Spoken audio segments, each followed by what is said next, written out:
Okay, afternoon guys, this is a statement that I didn't want to have to release, but unfortunately, April the 30th, my fight is going to be postponed.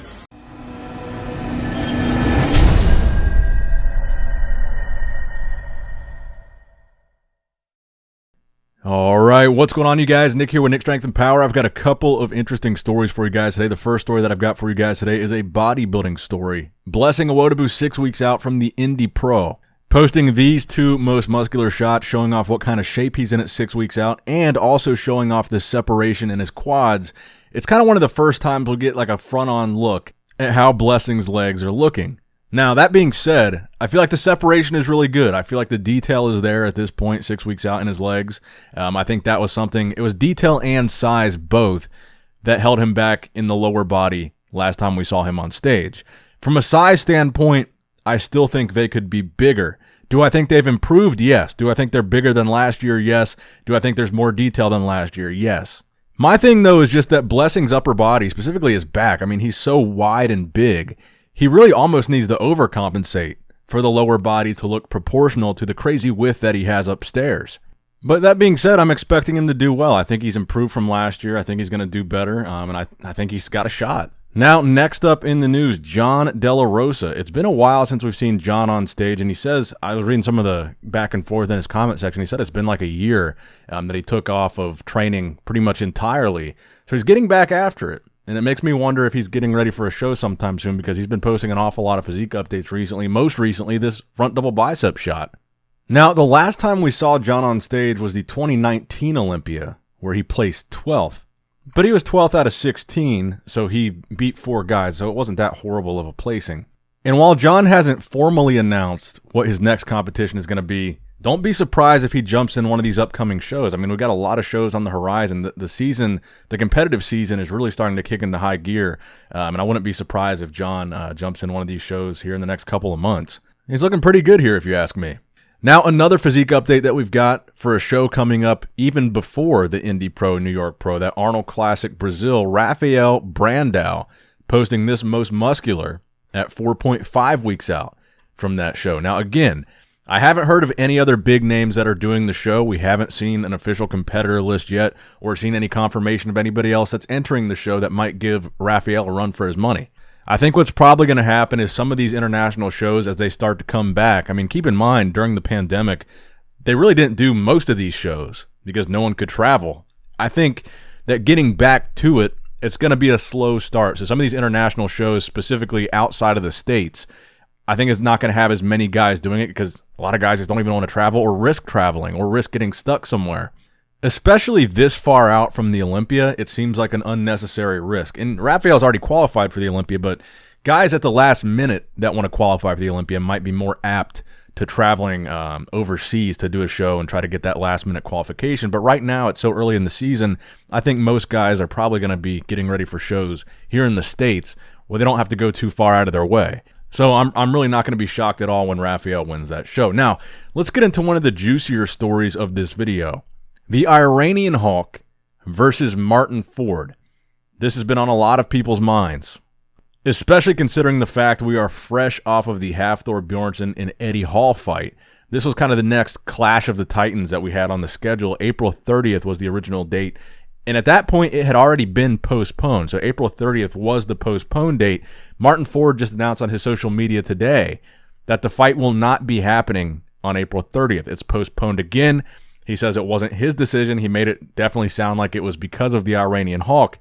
And look, honestly, guys, I don't think this fight is going to happen at all. I think, like I said, the big reveal is going to be when the Iranian Hulk has to take off that 3X hoodie and reveal that he's actually not what he portrayed himself to be online. He's not what he portrayed in the pictures. That's why I was kind of sketchy about this whole fight in the first place, because for the fight to take place, he's going to have to reveal his physique, and I don't think he wants to do that. That's A. And B, I think he knows that he would lose badly to Martyn Ford. I think we saw after that confrontation, the way Martyn Ford shoved him, he shoved him like it was nothing. And then the Iranian Hulk tried to do a takedown on Martyn Ford, and Martyn fended that off like it was nothing. The press conference for the thing didn't even seem like it was a real press conference. It seemed like that whole thing was staged. So I was kind of having suspicions that this wasn't even going to happen in the first place.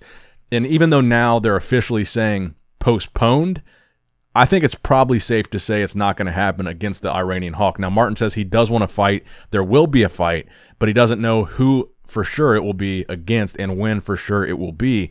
So here's what Martyn Ford had to say about the situation. Okay, afternoon, guys. This is a statement that I didn't want to have to release, but unfortunately, April the 30th, my fight is going to be postponed. The event is still on. Box Start is still on. It's just my fight, okay? Now, for all those who have tickets, there is a link below, and there will be more information on how you can go about that. But like I said, the event will still go ahead, and there's some great people and some great fights on. Unfortunately, mine won't be one of them for reasons out of my control. It doesn't take a genius to figure them all out. I don't want to go down the route of talking about it. Too much time, too much energy has been wasted.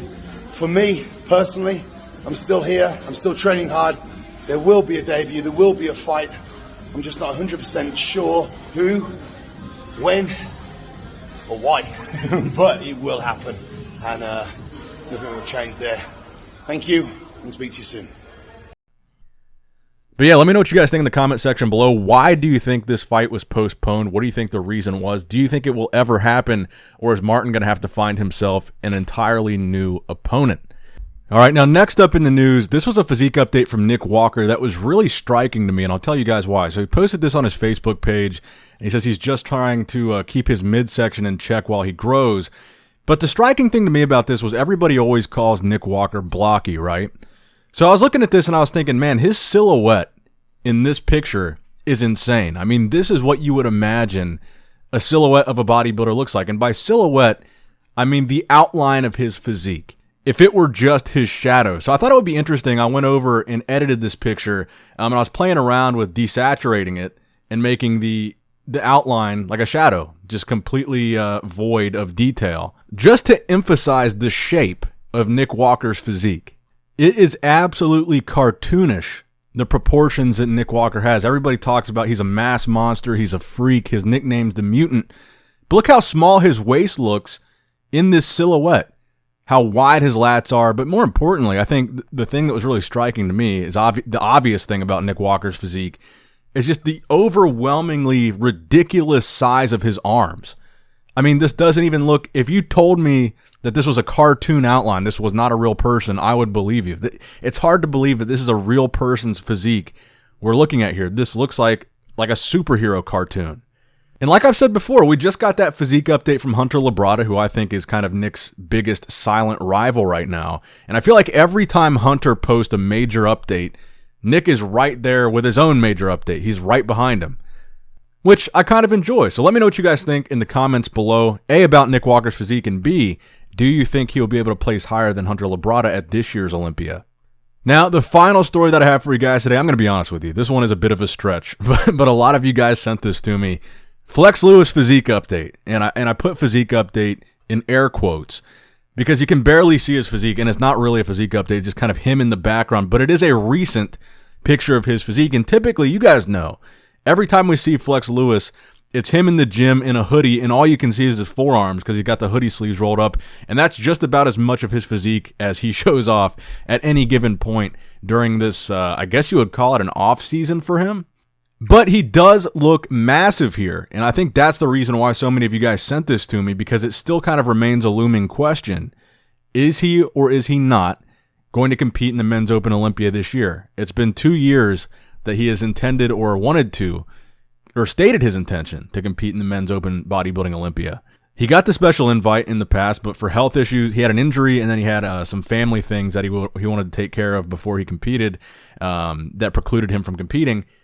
But he looks like, at least in this picture, that he hasn't taken his foot off the brakes much. But again, I do think it's a bit of a stretch. I really can't comment too much on his physique based on what we're seeing here. But let me know what you guys think in the comment section below. Will we see Flex Lewis on the Men's Open Bodybuilding stage at the 2022 Mr. Olympia? That's going to wrap it up for the video, guys. As always, I love you guys. Give the video a thumbs up. Like it. It helps out a lot. Subscribe to the channel if you have not subscribed yet already. Click that bell notification icon. As always, I love you guys. Appreciate you guys. Nick Strength and Power signing out.